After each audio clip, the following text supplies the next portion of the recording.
नमस्ते दोस्तों, हमारे चैनल पर आपका स्वागत है। यहाँ आपको मिलेंगी ढेर सारी मजेदार और नैतिक कहानियाँ। तो देर किस बात की, अभी लाइक और सब्सक्राइब करें। सोनपुर नाम का एक छोटा सा गांव था।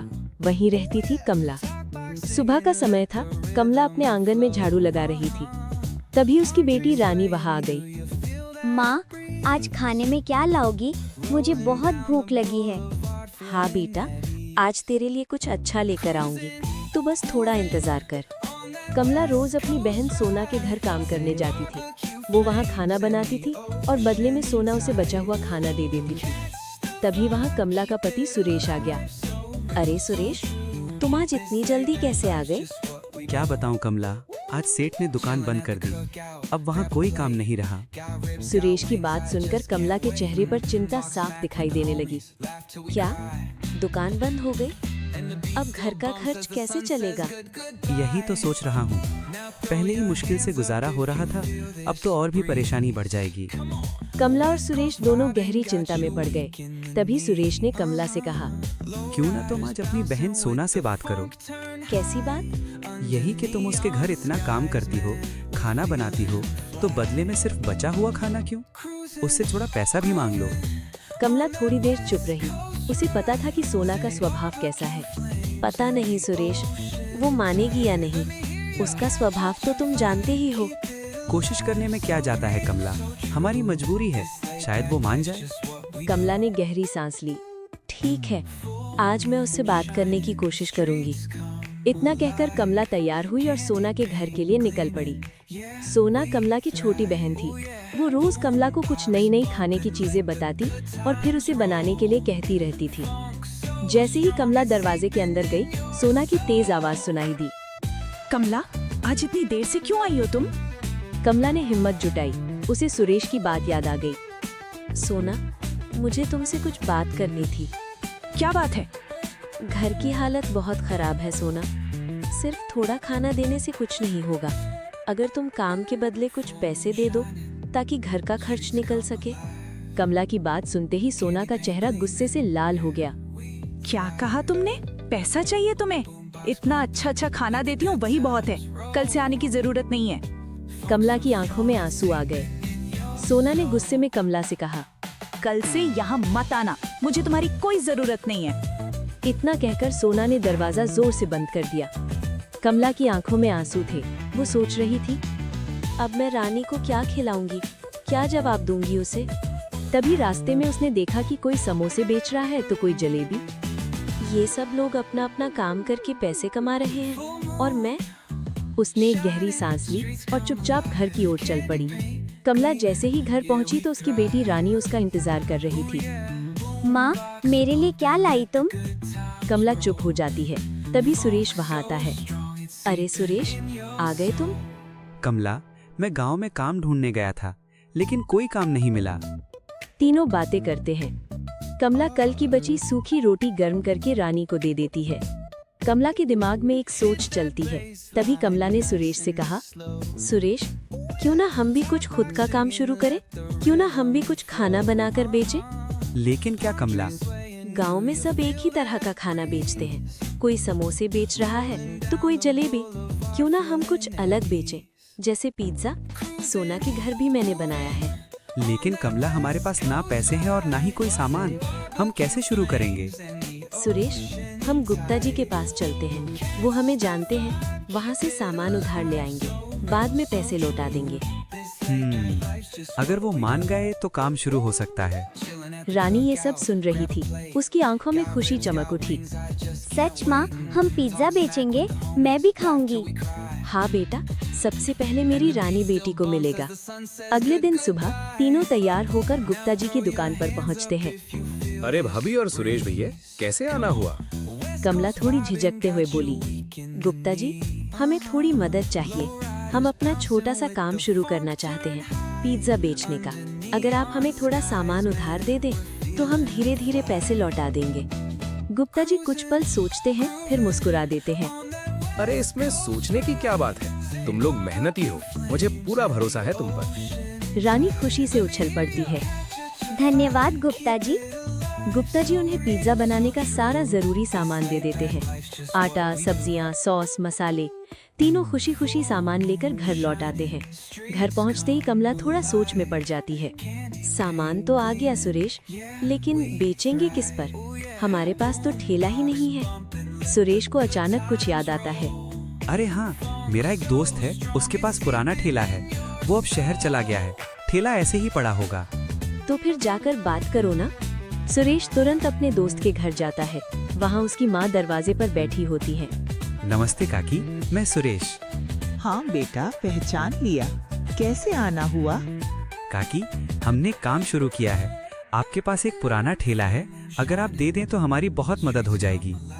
अरे बेटा, वो ठेला तो वैसे ही पड़ा है, तुम ले जाओ, किसी काम आ जाएगा तो अच्छा ही है। सुरेश के चेहरे पर खुशी आ जाती है।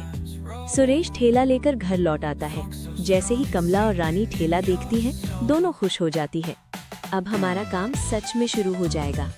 कमला ने सारा सामान अपने सामने रखा। पहले उसने पिज्जा का आटा गूंधा, फिर सारी सब्जियां काटी और सॉस तैयार करके बोतल में भरा। पिज्जा का आटा भूलकर डबल हो चुका था। कमला पूरी लगन से काम कर रही थी। सारी तैयारी हो चुकी थी। सब कुछ अच्छे से करना है, कोई कमी नहीं रहनी चाहिए।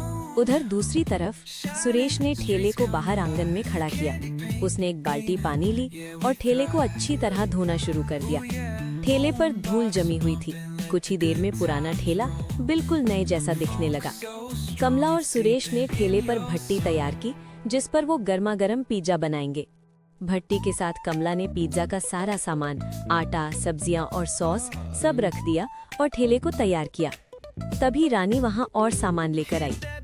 माँ, ये लो प्लेट्स, हम पिज्जा बनाकर इसमें देंगे।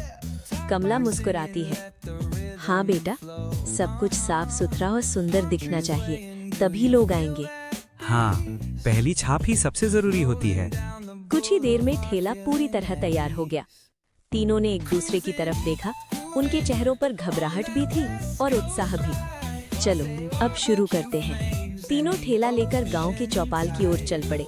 चौपाल पर पहुंचकर उन्होंने ठेला एक कोने में लगाया। कमला घबराहट के मारे कुछ कह नहीं पाती।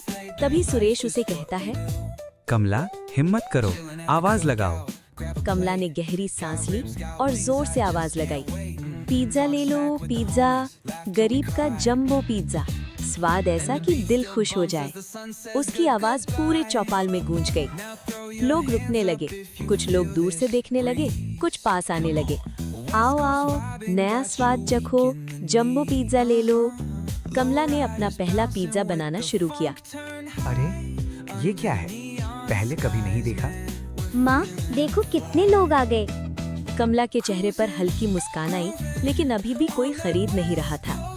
बस भगवान, आज हमारा दिन अच्छा कर देना। सब ठीक होगा कमला, बस पहला ग्राहक मिल जाए। जैसे ही कमला का पिज्जा बनकर तैयार हुआ, पिज्जा की खुशबू पूरी चौपाल पर फैल गई। खुशबू आते ही लोग रुकने लगे। भीड़ में से एक आदमी धीरे धीरे आगे बढ़ता है। उसके चेहरे पर थोड़ी झिझक थी, लेकिन जिज्ञासा भी थी। खुशबू तो बहुत अच्छी आ रही है, एक पिज्जा देना। जी, अभी देती हूँ। कमला जल्दी से एक पिज्जा काटकर उसे देती है। वो आदमी धीरे से एक टुकड़ा उठाता है और मुंह में डालता है। कुछ पल के लिए सबकी नजर उसी पर टिक जाती है। जैसे ही उसने चखा, उसकी आंखें चमक उठी। अरे ये तो बहुत स्वादिष्ट है। भीड़ में हलचल मच जाती है। सच में अच्छा है क्या? बहुत ही अच्छा है, ऐसा स्वाद मैंने पहले कभी नहीं चखा। उस आदमी को देखकर बाकी लोग भी आगे आने लगे। मुझे भी देना एक। मेरे लिए भी बनाओ। अरे भाई, मेरे लिए भी पैक कर दो। अब कमला के ठेले पर भीड़ बढ़ने लगी। एक के बाद एक लोग आने लगे। कमला तेजी से पिज्जा बनाने और देने लगी। 1 मिनट, सबको मिलेगा। सुरेश पैसे संभाल रहा था और लोगों को लाइन में लगने के लिए कह रहा था। अरे भाई, धीरे धीरे, सबको मिलेगा, लाइन में आओ। रानी खुशी से उछल रही थी। माँ, देखो कितने लोग आ रहे हैं। कुछ ही देर में पूरा माहौल बदल गया। जो लोग पहले संदेह कर रहे थे, अब वही लोग पिज्जा खरीदने के लिए उत्साहित थे। वहीं दूसरी तरफ कमला की बहन सोना बाजार जाती है। तभी रास्ते में उसे गांव की एक औरत मिलती है, जो उसे कमला के बारे में बताती है। अरे सोना, कैसी हो? तुमने कमला का पिज्जा खाया है क्या? वो बहुत अच्छा बनाती है। पूरे गांव में उसकी चर्चा हो रही है। लोग उसके ठेले पर लाइन लगा रहे हैं। ये सुनते ही सोना का गुस्सा 7वें आसमान पर चला जाता है। तभी सोना उस औरत से कहती है, मैंने ही तो कमला को पिज्जा बनाना सिखाया है।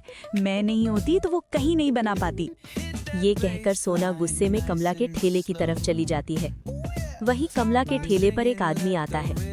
बहन जी, एक पिज्जा पैक कर दो, घर ले जाऊंगा, परिवार के साथ खाऊंगा। जी, कौन सा दूं? वो बड़ा वाला जंबो पिज्जा। कमला उसे गर्मा गर्म जंबो पिज्जा बनाकर देती है। ये लीजिए। बहुत बढ़िया काम कर रही हो बहन, भगवान तुम्हें और तरक्की दे। धन्यवाद। अरे कमला, आज तो कमाल हो गया। हाँ, ये सब भगवान की कृपा है।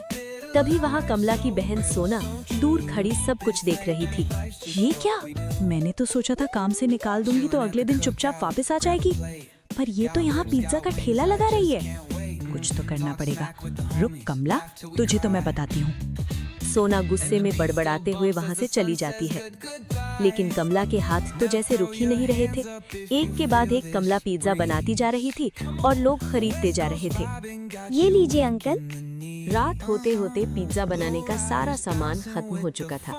कमला ने खाली प्लेटों को देखा और उसकी आंखों में खुशी के आंसू आ गए। सारे पिज्जा बिक गए। हमने कर दिखाया कमला। तीनों एक दूसरे को देखकर मुस्कुराने लगे। उनकी मेहनत रंग लाई थी। उस रात पहली बार उनके घर में खुशी और संतोष था। उनका छोटा सा ठेला अब उनके बड़े सपनों की शुरुआत बन चुका था। लेकिन वहीं दूसरी ओर सोना भी अपना षड्यंत्र रच रही थी। कमला, सुरेश और रानी तीनों घर की ओर लौट चले। कमला, सबसे पहले गुप्ता जी का उधार चुका देते हैं। हाँ, और कल के लिए सामान भी ले लेंगे। तीनों सबसे पहले गुप्ता जी की दुकान पहुँचे। अरे आ गए, कैसा रहा काम? बहुत अच्छा रहा गुप्ता जी, ये लीजिए आपके पैसे। कमला ने पूरी ईमानदारी से उधार लिया हुआ पैसा लौटा दिया। बहुत अच्छा किया, मुझे पता था तुम लोग मेहनती हो। कमला ने थोड़े और पैसे दिए। गुप्ता जी, ये लीजिए पैसे और कल के लिए और सामान दे दीजिए। जितना चाहिए ले जाओ।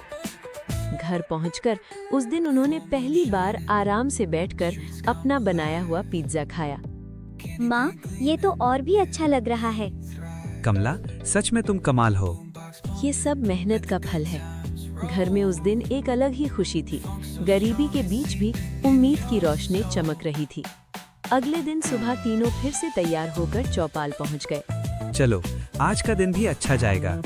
अब लोग हमें पहचानने लगे हैं। जैसे ही वे चौपाल पर पहुंचे, तीनों ने देखा कि सोना ने पहले से ही पिज्जा का ठेला लगा लिया है। आज सभी लोग सोना के ठेले के पास थे। तभी कमला, सुरेश और रानी भी सोना के पास जाते हैं।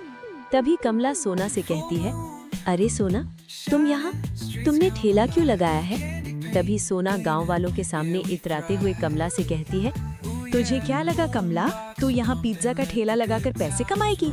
मैंने ही तुझे पिज्जा बनाना सिखाया है, वरना तुझे तो कुछ भी नहीं आता था। कमला का चेहरा उतर जाता है और वो सोना से कहती है, ऐसा नहीं है सोना, मैंने अपनी मेहनत से पिज्जा बनाना सीखा है। तभी सोना सब लोगों से कहती है, आओ आओ पिज्जा लो, कमला के पिज्जा से भी अच्छा है। सोना के ठेले पर लोगों की भीड़ लग जाती है। वो सबसे पैसे लेती है और एक एक करके सबको पिज्जा देने लगती है। जैसे ही लोग सोना का पिज्जा खाते हैं, उसे फेंक देते हैं। अरे ये क्या है, कितना बेकार है। कितना गंदा स्वाद है। छी, हमारे पैसे वापस दो। हाँ, हमारे पैसे वापस करो, इससे अच्छा तो कमला का पिज्जा है। तभी सोना उन्हें पैसे देने से मना कर देती है। मैं पैसे वापस क्यों दूं? पैसों के बदले मैंने पिज्जा दिया है। सोना के मना करने पर सारी औरतें उसे वहाँ से भगा देती हैं। अब सारे गांव वाले कमला और सुरेश के पास आते हैं और कहते हैं, कमला, तुम्हारा पिज्जा ही सबसे अच्छा है, तुम ही अपना ठेला लगाओ। ये सुनकर कमला खुश हो जाती है। हाँ हाँ, अभी लगाती हूँ। कमला जल्दी जल्दी पिज्जा बनाने लगती है और कमला के ठेले पर फिर से भीड़ जमा हो जाती है। धीरे धीरे पूरे गांव में कमला का जंबो पिज्जा मशहूर हो जाता है। अब तो लोग दूर दूर से उसके ठेले पर आने लगे। लोग पिज्जा पैक करवाकर अपने घर ले जाते थे। अरे बहन, जरा एक जंबो पिज्जा देना। शाम होते होते पिज्जा बनाने का सारा सामान खत्म हो जाता है। सुरेश और रानी तीनों घर लौटते हैं। वे भगवान के सामने दिया जलाते हैं और उनका धन्यवाद करते हैं। हे भगवान, आपका बहुत बहुत धन्यवाद। आपने हमारी मेहनत रंग ला दी। हाँ भगवान, आपने आज हमारी मदद की, इसके लिए हम आपका आभार मानते हैं। धन्यवाद भगवान जी। अब हमारे घर में हमेशा खुशियाँ बनी रहें। धीरे धीरे उनके हालात सुधरने लगते हैं। घर में अब पैसों की कमी नहीं रहती और अनाज भी भरपूर रहने लगता है। ये थी कमला के जंबो पिज्जा की कहानी। अगर आपको भी मेरा जंबो पिज्जा पसंद आया हो तो वीडियो को लाइक करें और कमेंट में बताएं कि अगली बार आप क्या खाना चाहेंगे।